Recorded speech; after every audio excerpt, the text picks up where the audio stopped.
Hi friends, எல்லாருக்கும் வணக்கம். எங்கள் வீடு வந்து கொஞ்சம் மெயின் ரோட்டில் இருக்குது. மெயின் ரோடு தான் கொஞ்சங்கிறத விட வீட்டுக்கு வெளிப்பக்கம் மாமரம் வச்சு வளர்த்தோம். அது நல்லா இப்போ வளர்ந்து வந்துருச்சு. ஆனால் இப்போ என்ன செய்யுதுனாக்கா, அந்த மாமரத்தில் கரையான் ஏறி இருக்குது. எல்லாத்தையும் தட்டி விடுவோம், வாங்க பார்க்கலாம் எப்படி இருக்குன்னு. கிளிமூக்கு மாங்கான்னு சொல்லுவாங்க. அந்த மாமரம் எங்கள் வீட்டில் இருக்குது. அதில் வந்து கரையான் ஏறி இருக்குது. அந்த கரையானை சுத்தம் பண்ணணும், இல்லைனா மரமே வீணாக போய்டும். கொஞ்சம் பயமாக இருக்குது. கரையானை சுத்தம் பண்ணுவாங்க.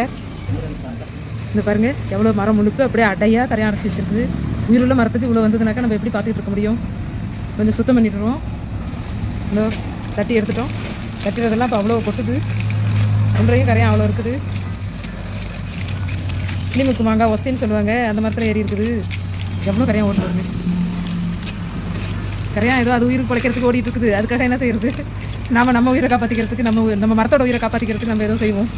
எல்லாத்தையும் தட்டி விடுவோம். ஆனால் மேலும் மட்டையை மட்டும்தான் திங்குமா, இல்லை உயிர் மரத்தை திங்காதுன்னு தான் கேள்விப்பட்டிருக்கிறேன். ஆனால் நம்ம அப்பப்போ சுத்தம் பண்ணி வச்சுக்கணும்ல மரத்துக்கு. புத்தில் தான் பார்த்துருக்கோம், மரத்தில் பார்த்ததே இல்லை. காஞ்சி விழுந்த மரத்தில் தான் இருக்கும். உயிர் உள்ள மரத்தில் இப்படி ஏறுது. அதான் புத்துன்னு எங்கேயோ மண்ணு கட்டியிருக்கோம், நல்லாயிருக்கும், பார்க்க அழகாக இருக்கும்னு பார்த்தா இது மரத்தையே வீணாடிக்கும். உயிரெல்லாம் மரத்தையே என்ன பண்ணுறது? சுத்தம் பண்ணிடுவோம். எல்லாத்தையும் கூட்டி அள்ளிட்டு போய் குப்பையில் கொட்டிடுவோம்.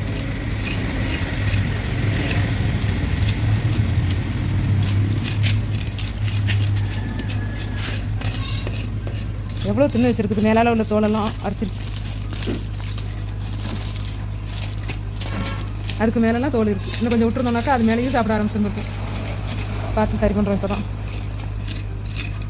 மீதி இருக்கிறதையும் சுத்தம் பண்ணி நம்ம மரத்தை நம்ம காப்பாற்றிக்குவோம். பை.